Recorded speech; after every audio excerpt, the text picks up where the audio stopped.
If you took every single atom that makes up all 8 billion human beings on earth and removed the empty spaces inside them, did you know that the entire human race would fit inside a single sugar cube?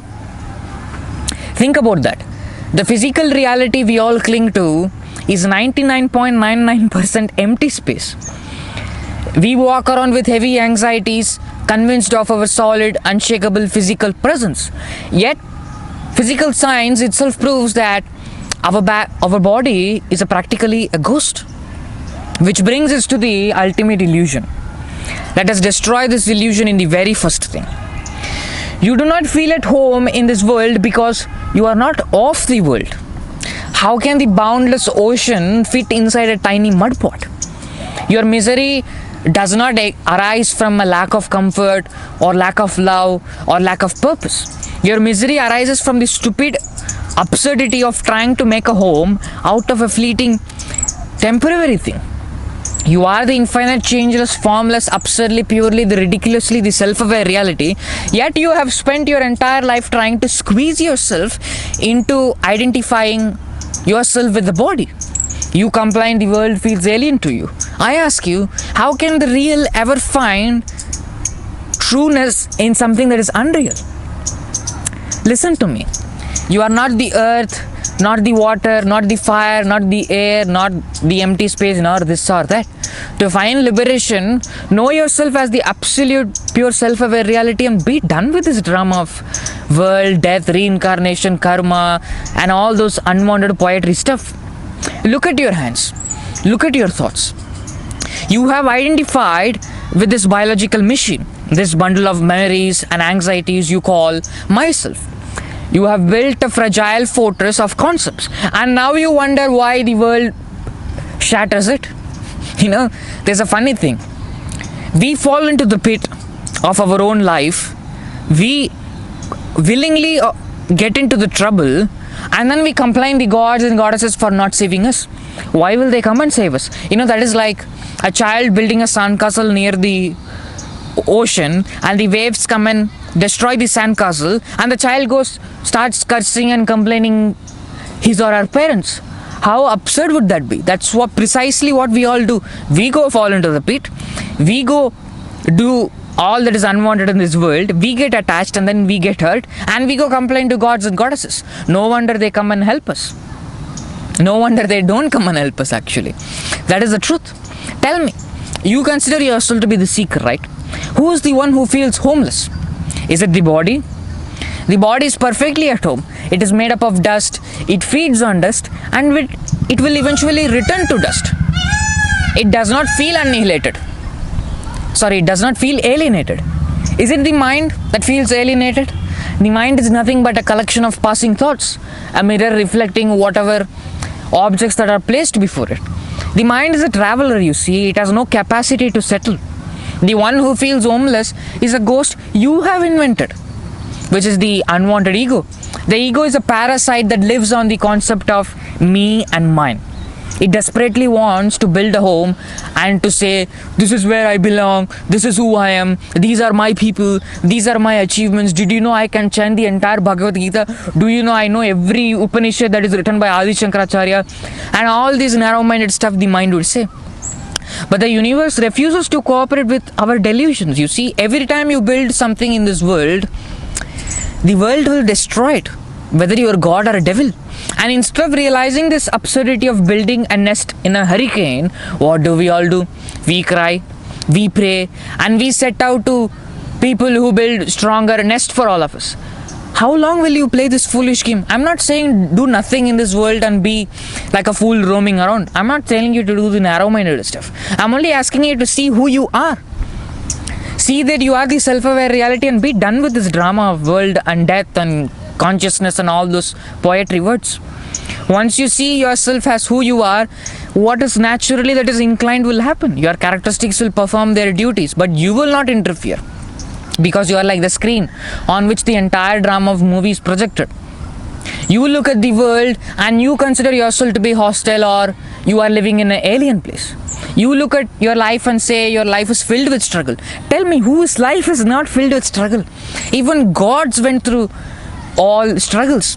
Yet we say, I want to live happily ever. How narrow-minded is that?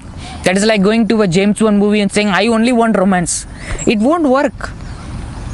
Because the world is built on duality. To expect that you will have full joyous moment in life is your stupidity. That has got nothing to do with gods or goddesses or spirituality. This is the classic error of mistaking the rope for the snake in the evening time. You see a rope lying on the path, and in our ignorance, what we all do? We jump back screaming, it's a snake, it is going to bite me, how do I escape it? So what do? We run to gurus, we read books, we practice elaborate techniques to protect ourselves from the snake. We try to pacify the snake, negotiate with the snake, or kill the snake. But does the snake actually exist? If you would bring a light and look closely, you would see there is only the harmless piece of rope. The snake was never born. The snake never lived actually. The snake never threatened you. When you see the rope, does the snake die? No, because it was never there. That's what happens with all these things. The moment you turn your mind within, you find out that there is only characteristics and no character. There is only thinking and no thinker. There is only the personality and no person. That's what will happen.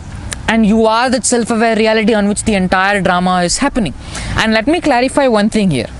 Many people tell me that they are the witness of the thoughts and things like that.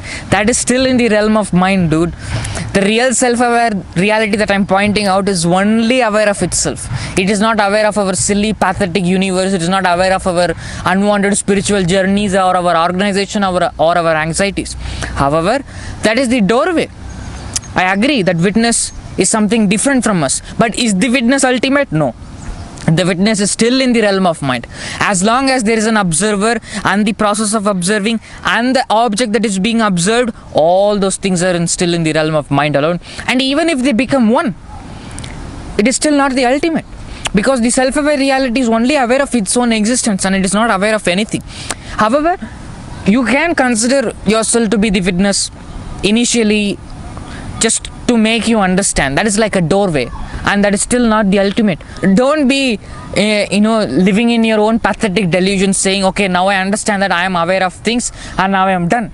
To say that you are aware of all these things itself is in the realm of mind.